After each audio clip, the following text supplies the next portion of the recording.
नमस्कार। कन्या राशि के महानुभावों के लिए जो देवगुरु बृहस्पति नक्षत्र परिवर्तन कर रहे हैं, बुध प्रधान आश्लेषा नक्षत्र में 19 अगस्त 2026 से जो प्रवेश कर रहे हैं, उसमें कन्या राशि के यानी बुध की मूल त्रिकोण राशि के महानुभावों के लिए किस तरह की फल सूचनाएँ सामने निकल कर आ रही हैं, उसका समग्र चर्चा ब्यौरा लेकर हम आप सभी के समक्ष यहाँ उपस्थित हैं। गौर कीजिएगा कि देवगुरु बृहस्पति की जो स्थितियां हैं वो लाभ भावस्थ क्रम के साथ में चल रही है। लाभ भाव के जो कारकाधिपति हैं वो स्वयं देवगुरु बृहस्पति हैं। ये इनका उच्चस्थ राशि स्थान है। साथ ही साथ में शत्रु नक्षत्र में बृहस्पति प्रवेश करेंगे, परंतु शत्रु नक्षत्र में होने के बावजूद भी बुध की जो पोजीशन होती है वो management, commerce, finance, event management, contemporary positions के साथ में इंटेलेक्चुअल विजडम, जिसमें व्यक्ति अपने डिसीजन को इवॉल्व करके आगे बढ़ने वाला होता है, वो सारी ही ताकत देवगुरु बृहस्पति अपने साथ में लेकर चलने वाले होते हैं। और वहीं देवगुरु बृहस्पति कन्या राशि के महानुभावों के लिए बाधक अधिपति भी हैं। अब थोड़ा सा इन डेप्थ शुरुआत में ही जाने की आवश्यकता है और कन्या राशि के महानुभावों के लिए इस बात को बहुत अधिक महत्वपूर्ण सिरे में देखा जा सकता है।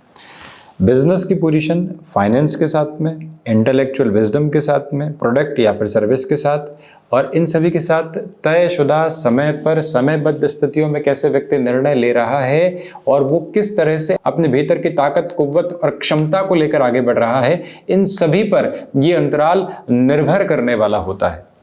तो ऐसी अवस्थाओं में इस बात को आप अपने भीतर की गणना में पूरी तवज्जो देकर चलने का प्रयास कीजिएगा कि देव गुरु बृहस्पति की जो स्थितियां यहां पर व्यापार भाव को देख रही है वो अपने आप में उत्तम स्थितियों को निर्मित करती है। थोड़ा और इन डेप्थ जाते हैं। शनिदेव की स्थितियां 5th और 6th हाउस के लॉर्डशिप होकर 7th हाउस में है। ये बिजनेस हाउस है। यहीं से गृहस्थ जीवन यानी कि वैवाहिक जीवन के आधार को देखा जाता है, यहीं से बिजनेस पार्टनरशिप को देखा जाता है। ये तृतीय केंद्र है। अब आप देखिए कि जो तृतीय केंद्र यानी व्यापार भाव के जो अधिपति हैं, जो सप्तम भाव के अधिपति हैं, वो लाभ भाव में है। व्यापार की गणना लाभ के साथ बहुत गहरे से जुड़ी होती है। व्यक्ति व्यापार की शुरुआत करे, उसके भीतर का आत्मविश्वास बहुत अच्छे से रहे, उसका पुरुषार्थ आगे बढ़ने वाला रहे, उसकी क्षमताएं उसका सहयोग देने वाली रहे, और जो लोग आपको नकारात्मक कर रहे हैं बारंबार, क्या शुरुआत करोगे, कहाँ जाओगे, किस तरह से पहुंचोगे, अभी जो कर रहे हो वो ठीक है, कन्वेंशनली जॉब कर रहे हो, क्या दिक्कत है, क्यों इसमें अटकना चाहते हो, क्यों इसमें भटकना चाहते हो, उन सारे ही लोगों की नकारात्मकता के भाव को हटाकर जीवन की यात्रा को नव संप्रेषण के साथ में देखने की ताकत यह समय अंतराल आपके समक्ष रख रहा है। याद रखिएगा कि आप जॉब से बिजनेस की तरफ जाना चाहते हैं, लंबे समय से हिम्मत नहीं जुटा पा रहे थे।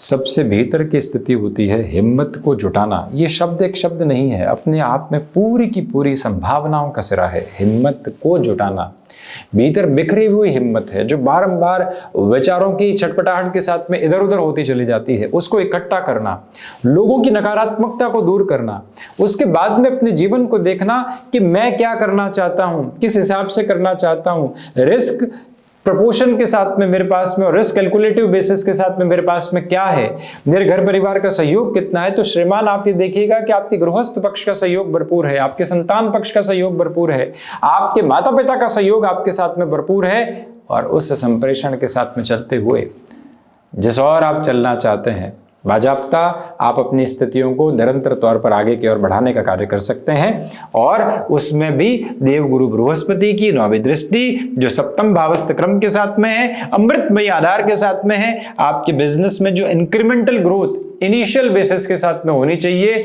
वो पूरी तरीके से नजर आने वाली होती है।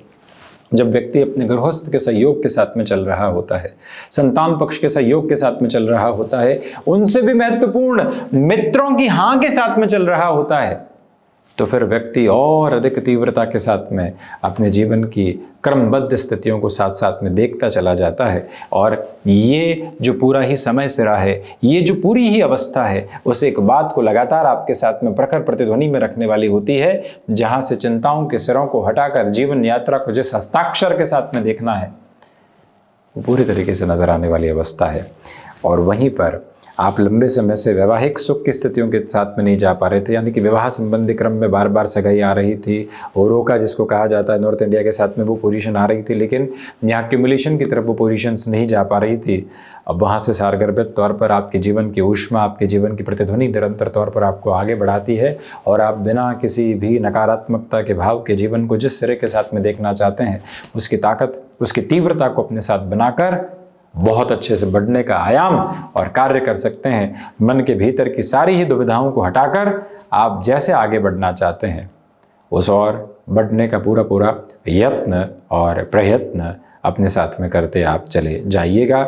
यह विनम्रता पूर्वक निवेदन करना चाहेंगे, जो कार्य आपने अपने हाथ में ले लिया है उसके अक्षुण्ण गतिविधियों के साथ में आप लगातार चलते चले जाइएगा। याद रखिएगा कि आप नौकरी पेशा जीवन में भी हैं और लंबे समय से प्रमोशन की एक्सपेक्टेशन के साथ में चल रहे थे, तो वो जो एक्सपेक्टेड नोट आपके सामने निकल कर आने की प्रिपरेशन करता है वो बड़े ही शानदार स्तर के साथ में चलता चला जा रहा है। ये गौर करने की जरूरत रहेगी कि छोटी छोटी यात्राओं से संबंधित कामकाज के साथ में वो रुकने और थकने की जरूरत नहीं है। बिल्कुल बृहस्पति बाधक अधिपति हैं कन्या राशि के महानुभावों के लिए, परंतु चतुर्थ भाव के अधिपति, ये सुखेश भी कहा जाता है, ये द्वितीय केंद्र है। यहाँ से माता की स्थितियों को देखा जाता है, यहाँ से वाहन संबंधित सुख को देखा जाता है, यहाँ से भूमि संबंधित सुख को देखा जाता है, यहाँ से व्यक्ति विशेष के मानसिक संतुष्टि के आधार को देखा जाता है।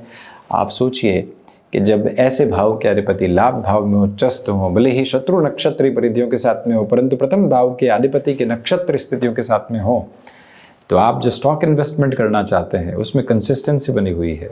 आप लॉन्गर टर्म में अपने लिए पैसिव इनकम सोर्सेस को जनरेट करने की अप्रोच को अपने साथ में देखना चाहते हैं, उसमें पूरी पूरी तीव्रगामिता आपके साथ में बनी हुई है। आप उस तीव्रता को अपनाकर, आप अपने भीतर की जागृति को अपनाकर, आप अपने भीतर की अवस्थाओं को अपनाकर जैसा क्षुण्ण क्रमबद्ध सिर के साथ में जीवन को देखना चाहते हैं, वहाँ से रुकावटें एवं बाधाएं आपके समक्ष निकल कर आने वाली नहीं होती। जीवन की ऊष्मा, जीवन की सारगर्भित स्थितियाँ, जीवन की तीव्रता निरंतर तौर पर आपके साथ में बनी हुई है और उसी क्रम के साथ में चलते हुए बिना रुकावटों एवं बाधाओं के आप आगे की ओर गतिमान होने वाले हो सकते हैं। पूरी पूरी तीव्रगामिता, पूरी पूरी बेहतरी आप अपने साथ सक्षम स्तर पर निरंतर तौर पर बनाकर चलते चले जाइएगा। ये याद रखिएगा कि यह समय अंतराल पीछे मुड़कर देखने का नहीं है। याद रखिएगा कि ये समय संभावनाओं से भरा हुआ है, ये समय भावनाओं से संप्रेषित है, पोषित है। जो बृहस्पति की सातवीं दृष्टि पंचम भावस्थ क्रम के साथ में है, जो महानुभाव संतान पक्ष की ओर से चिंतित थे, यानी कि उनके शिक्षा को लेकर, उनकी जॉब को लेकर, उनके वैवाहिक जीवन को लेकर और संतति को लेकर चिंतित थे, उन सारी स्थितियों के साथ में पॉजिटिविटी आ रही है। साथ ही साथ में जो महिलाएं संतान सुख की ओर अग्रगामी नहीं हैं, उनके लिए भी इस समय को काफ़ी हद तक बेहतर कहा जा सकता है। हालांकि जो कन्फ्यूजन्स रहते हैं वो आपको काफ़ी हद तक डिस्टर्बेंसेस के साथ में लेकर चलने वाले हो सकते हैं। उनसे संभलना और संभल कर चलना अत्यधिक आवश्यक क्रमबद्ध सिरा कहा जाएगा। इस एक बात को अपने भीतर तक समाहित करते हुए आगे की ओर बढ़ने का आप यथेष्ट प्रयत्न अपने लिए करते चले जाइएगा। तो ये था कन्या राशि के महानुभावों के लिए एक विशेष चर्चा ब्यौरा, जो कि बृहस्पति के नक्षत्र परिधियों के परिवर्तन के साथ में जुड़ा हुआ रहा है। हम ऐसी ही चर्चाओं के साथ उपस्थिति दर्ज करवाने का किंचित प्रयत्न करते रहेंगे। धन्यवाद एवं कोटि शह आभार।